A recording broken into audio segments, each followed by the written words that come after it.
Breaking news చూస్తున్నారు. America విమాన ప్రమాదంలో మృతుల సంఖ్య 64కు చేరింది. 60 మంది ప్రయాణికులు సహా 4 సిబ్బంది మృతి చెందారు. ఈ కథనాలను కాస్త కలవరపరచైతే మిమ్మల్ని కలవరపాటు గురి చేయడం ఆర్టీవీ ఉద్దేశం కాదు. కానీ ఇటువంటి కథనాలు చూసినప్పుడు కాస్త కలవరపాటు గురి అవకాశం ఉంటుంది కాబట్టి దీనికి సంబంధించి తగిన జాగ్రత్తలు తీసుకోవాలని ఆర్టీవీ సూచించడం జరుగుతోంది. అమెరికాలో విమాన ప్రమాదం జరిగింది. ఆ విమాన ప్రమాదంలో 64 మంది మృతి చెందారు.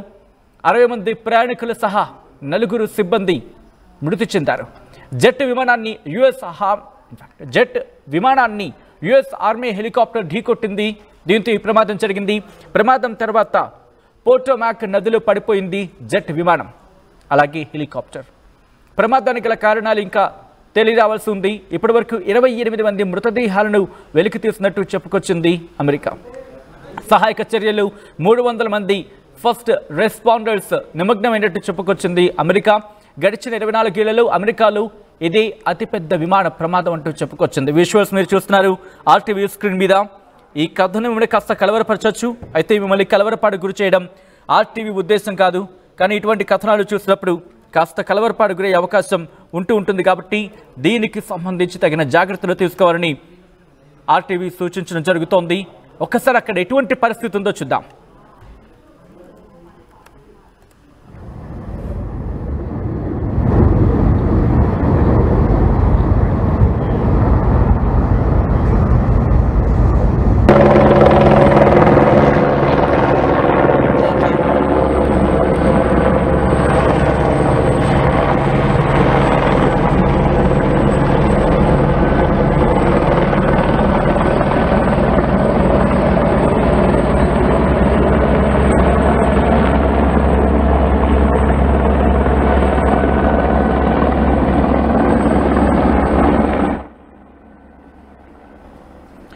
బ్రేకింగ్ న్యూస్ చూస్తున్నారు. అమెరికాలో ప్రయాణికులతో వెళుతున్న విమానం హెలికాప్టర్ను ఢీకొట్టింది. వాషింగ్టన్ డీసీలో స్థానిక కాలమానం ప్రకారం 2 గంటల ప్రాంతంలో ఈ ప్రమాదం జరిగింది. ఢీకొన్న తర్వాత శిథిలమైపోయింది విమానం. పోటోమాక్ నదిలో పడిపోయింది. ప్రమాదం రొనాల్డ్ రీగన్ జాతీయ విమానాశ్రయం సమీపంలో జరిగింది. ప్రయాణికులు ఆ విమానానికి సంబంధించి ల్యాండ్ అవుతూ ఉండగా హెలికాప్టర్ను ఢీకొట్టింది. జెట్ ప్లేన్గా మనకు తెలుస్తోంది. ఆ విజువల్స్ మీరు చూస్తున్నారు. ఒక్కసారి ఆ విజువల్స్ మీరు చూడొచ్చు లెఫ్ట్ సైడ్ బాక్స్లో. ఒక్కసారిగా ఎప్పుడైతే ఈ విమానం అలాగే ఆ ప్లేన్ రెండు ఢీకొన్నాయి, అది మీరు చూస్తే కనుక అదుగు ఆ 2 సర్కిల్స్లో ఒకదాన్ని ఒకటి ఢీకొన్న తర్వాత పెద్దగా మంటలు వచ్చాయి. మంటలు వచ్చిన తర్వాత అక్కడే ఉన్న నదిలో పడిపోయింది. పోటోమాక్ నదిలో పడిపోయింది. ఆ 2 కూడా శిథిలాలు. ఈ ప్రమాదం రొనాల్డ్ రీగన్ జాతీయ విమానాశ్రయం దగ్గరలో జరిగింది. ప్రయాణికుల విమానం ల్యాండింగ్ అవుతూ ఉండగా హెలికాప్టర్ ఢీకొట్టింది. విమానంలో 60 మంది ప్రయాణికులు ఉన్నారు, 4 సిబ్బంది ఉన్నారు. దాంతోపాటు అమెరికాకి సంబంధించి అమెరికా ప్రాంతీయ విమానయాన సంస్థ పిఎస్ఏ ఎయిర్లైన్స్కు చెందిన బొంబార్డియర్ సిఆర్జీ 700 జెట్ సిరోస్కీ H-60 హెలికాప్టర్ ఢీకొట్టడం జరిగింది. దీంతో ఈ ప్రమాదం జరిగింది. ఈ ప్రమాదం ఆ విజువల్స్ మీరు చూడొచ్చు. ఒక్కసారిగా ఒకదాన్ని ఒకటి ఢీకొన్న తర్వాత పెళ్ళుమంటూ అక్కడ పెద్దగా నిప్పు అగ్గిరాజుకుంది. ఒకదాన్ని ఒకటి ఢీకొన్న తర్వాత ఆ విజువల్ మీరు చూస్తున్నారు. దీంతో ఒక్కసారిగా అక్కడ ఉలిక్కి పడ్డారు అంతా కూడా. ఎందుకంటే మరి కాసేపట్లో వాళ్ళు సేఫ్గా ల్యాండ్ అవ్వాల్సిన పరిస్థితి. కానీ ఏం జరిగిందో ఏమో. ఎందుకంటే సాధారణంగా హెలికాప్టర్ కావచ్చు, లేకపోతే జెట్ కావచ్చు, లేకపోతే ఒక విమానం తన పరిధిలో తన ప్రయాణం చేస్తున్నప్పుడు చుట్టుపక్కల వచ్చే అంశానికి సంబంధించి ఆ ఇండికేటర్స్ కావాలి, లేకపోతే వాటికి సంబంధించి ఆ సూచనలు కావచ్చు వస్తూ ఉంటాయి ATS నుంచి. ఇటువంటి సినారియోలు అసలు ఏం జరిగింది, మరి ముఖ్యంగా ఆ ప్రమాదానికి సంబంధించి ఎందుకు అంత పెద్ద ఎత్తున జరిగింది? గడిచిన 24 ఏళ్లలో అమెరికాలో ఇదే అతిపెద్ద విమాన ప్రమాదంగా చెప్పడం జరుగుతోందంటే కమ్యూనికేషన్లో ఎక్కడ లోపించింది? ట్రంప్ ప్రమాణ స్వీకారం చేసిన కొద్ది రోజులలోనే, ఒక విధంగా చెప్పాలంటే 10 రోజుల్లోనే ఈ ప్రమాదం జరగడం ఒక్కసారిగా అమెరికాను ఉలిక్కి పడేలా చేసింది. 24 ఏళ్లలో ఎప్పుడూ లేదు. కానీ ట్రంప్ ప్రమాణ స్వీకారం చేసిన 10 రోజుల్లోనే ఈ ఘటన జరగడం ఒక్కసారిగా అధికారులకు సంబంధించి ప్రశ్నను తలెత్తేలా చేస్తోంది. ఎవరైనా కుట్రకోణంలో భాగంగా ఈ ప్రమాదం జరిగిందా, లేకపోతే ఈ ప్రమాదానికి కారణం ఏంటి? మరో బాక్స్లో మీరు చూస్తున్నారు, అక్కడ సెర్చ్ ఆపరేషన్స్ కొనసాగుతున్నాయి, రెస్క్యూ ఆపరేషన్స్ కొనసాగుతున్నాయి. మరి ముఖ్యంగా ఆ రెస్క్యూ ఆపరేషన్స్ కొనసాగుతున్న ఆ విజువల్స్ని మీరు చూడడం జరుగుతోంది ఆర్టీవీ స్క్రీన్ మీద. ఎప్పుడైతే ప్రమాదం జరిగిందో రెస్క్యూ సిబ్బంది అక్కడికి చేరుకున్నారు. ఎందుకంటే మిడ్ ఎయిర్లో ఈ కొలిషన్ జరిగింది. మిడ్ ఎయిర్లో ఒకదాన్నొకటి ఢీకొన్నాయి. యుఎస్ ఆర్మీ బ్లాక్ హాక్ హెలికాప్టర్తో పాటు ప్యాసింజర్ జెట్, ఈ రెండు కూడా వాషింగ్టన్ డీసీలో ఈ ప్రమాదం జరిగింది. యుఎస్ ఆర్మీకి చెందిన బ్లాక్ హాక్ హెలికాప్టర్ ఈ ప్రమాదం జరిగింది. రెండు ఒకదాన్నొకటి ఢీకొన్నాయి. ప్రమాదం జరిగిన వెంటనే పోటోమాక్ రివర్ నుంచి రెస్క్యూ ఆపరేషన్స్ కొనసాగుతున్న సందర్భంలో 28 మంది మృతదేహాలను వెలికి తీయడం జరిగింది. ఒక్కసారి ఆ ఊహాత్మక చిత్రాలను మీకు చూపించడం జరుగుతోంది ఆర్టీవీ స్క్రీన్ మీద. హెలికాప్టర్ అలాగే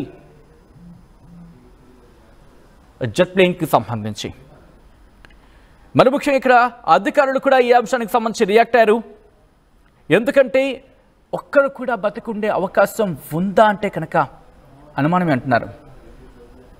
ఒక్కరు కూడా బతికుండే అవకాశాలకి సంబంధించి ఉండకపోవచ్చు అంటూ కూడా వాళ్ళు చెప్పడం జరుగుతుంది. వాషింగ్టన్ ఫైర్ చీఫ్ జాన్ డొనెలీ ఆయన ప్రెస్ కాన్ఫరెన్స్లో మాట్లాడుతున్నప్పుడు చెప్పుకొచ్చారు. ఆయన రెస్క్యూ ఆపరేషన్కి సంబంధించి రెస్క్యూ ఆపరేషన్కి సంబంధించి కొనసాగుతుందని చెప్తున్న సందర్భంలోని సర్వైవర్స్కి సంబంధించి మాట్లాడుతున్న సందర్భంలో ఒక్కరు కూడా బతుకుండే అవకాశాలు ఉండకపోవచ్చు అంటూ కూడా ఆయన అనుమానాలను వ్యక్తం చేయడం జరిగిందంటే ఆ ప్రమాద తీవ్రతను అర్థం చేసుకోవచ్చు. 300 మంది ఫస్ట్ రెస్పాండర్స్ని ఈ ఆపరేషన్ ఇన్వాల్వ్ చేసినట్టుగా చెప్పుకొచ్చారు. దాంతోపాటు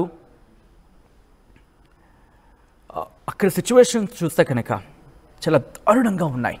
ఎందుకంటే హెవీ విన్ వాళ్ళు గుర్తించడం జరుగుతోంది. దాంతోపాటు వాటర్ మీద ఐస్ కూడా గుర్తించడం జరుగుతోంది.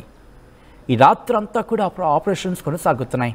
ఎందుకంటే మీరు గుర్తుంటే కనుక అక్కడ -డిగ్రీలో ఉంటుంది, ఆ స్థాయిలోకి వెళ్ళిపోతోంది అనేది అక్కడ చర్చ. ఆ కారణంగానే కదా డొనాల్డ్ ట్రంప్ ప్రమాణ స్వీకారం ఇండోర్లో చేయడం జరిగింది. ఇటువంటి నేపథ్యంలో ఆ క్రాష్కి సంబంధించి ఎందుకు ప్రమాదం జరిగిందనేది ఇంకా డీటెయిల్స్ తెలియాల్సి ఉంది. ట్రాన్స్పోర్ట్ అఫీషియల్స్, ఎయిర్ క్రాఫ్ట్కి సంబంధించిన వాళ్ళు, అట్ ద సేమ్ టైం దానికి సంబంధించిన అధికారులు చెప్తున్నారు ఇంకా ఆ ప్రమాదానికి గల కారణాలు ఇంకా తెలియరావాల్సిందంటూ కూడా వాళ్ళు చెప్తున్నారు. మరీ ముఖ్యంగా ఈ ఘటన ఎలా జరిగింది అనే అంశానికి సంబంధించి పెద్ద ఎత్తున చర్చ కూడా జరుగుతోంది. ఎందుకంటే ఇటువంటివి జరగకుండా స్టాండర్డ్ ఆపరేషనల్ ప్రొసీజర్ ఉంటూ ఉంటుంది. అంటే ఏం చేయాలి, ఎలా చేయాలి, ఎప్పుడు ఎలా నడుచుకోవాలి అనే అంశానికి సంబంధించి ఎక్కడ మిస్ అయింది అనే కోణంలో కూడా వాళ్ళు దర్యాప్తు చేయడం జరుగుతోంది. ఎందుకంటే మరి కాసేపట్లో ల్యాండ్ అవ్వాల్సింది. ఎందుకంటే ఆ విజువల్లో మీరు చూడ ఒకసారి ఫుల్ ఫ్రేమ్కి వెళ్ళే ప్రయత్నం చేద్దాం. ఈ రైట్ సైడ్ ఉన్నది, ఎస్ ఎగ్జాక్ట్లీ మీరు చూస్తే కనుక అదిగో ఒకసారి ఫ్రమ్ ద బిగినింగ్. ఎందుకంటే అటు హెలికాప్టర్ అలాగే ఒక జెట్ ప్లేన్ రెండు, అది మీరు చూస్తే ఒక్కసారి hold on PCR hold on. మీరు చూస్తే చిన్న సర్కిల్లో ఉంది ఒకటి, రెండోది ఒకటి హెలికాప్టర్, రెండోది జెట్ ప్లేన్ అలాగే హెలికాప్టర్. ఈ రెండు కూడా ఒకదాన్ని ఒకటి ఢీకొన్నాయి.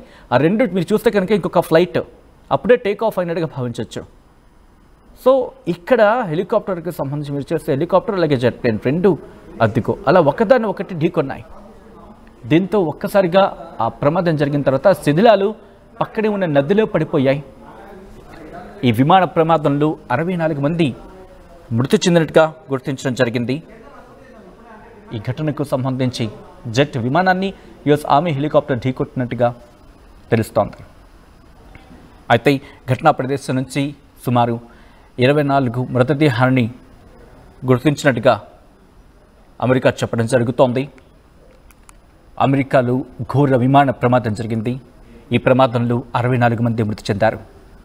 60 మంది ప్రయాణికులు సహా 4 సిబ్బంది, మొత్తం 64 మంది మృతి చెందారు. జెట్ విమానాన్ని యుఎస్ ఆర్మీ హెలికాప్టర్ ఢీ కొట్టడంతో ఈ ప్రమాదం జరిగింది.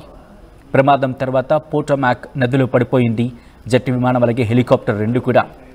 ప్రమాదానికి గల కారణాలు తెలియరావాల్సింది ఇంకా. అధికారులు ఇంకా దీని మీద ఇన్వెస్టిగేషన్ జరుగుతోంది. ఇప్పటివరకు 28 మృతదేహాలను వెలికి తీస్తున్నట్టుగా చెప్పుకొచ్చింది అమెరికా.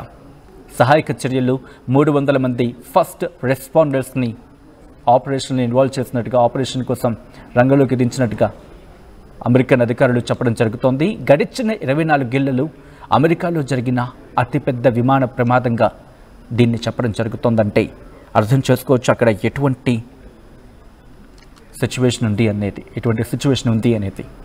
ఈ కథను మిమ్మల్ని కాస్త కలవరపరచచ్చు. అయితే మిమ్మల్ని కలవరపాటు గురి చేయడం ఆర్టీవీ ఉద్దేశం కాదు.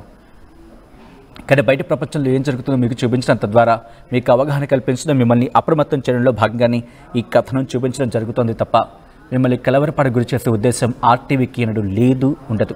కానీ ఇటువంటి కథనాలు చూసినప్పుడు కాస్త కలవరపాటు గురయ్యే అవకాశం ఉంటుంది. కాబట్టి దీనికి సంబంధించి తగిన జాగ్రత్తలు తీసుకోవాలని ఆర్టీవీ సూచించడం జరుగుతోంది.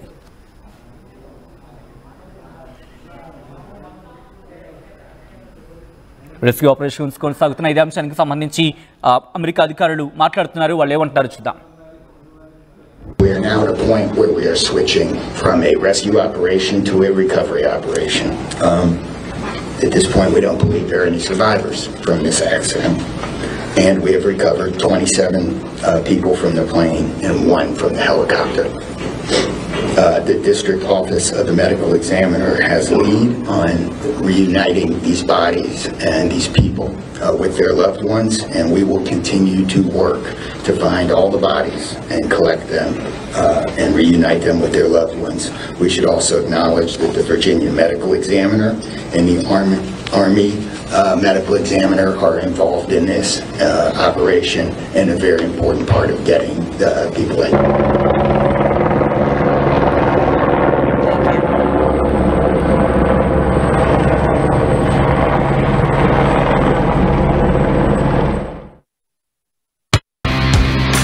KLH, we help you not only gain knowledge, but also experience it. KLH deemed to be university.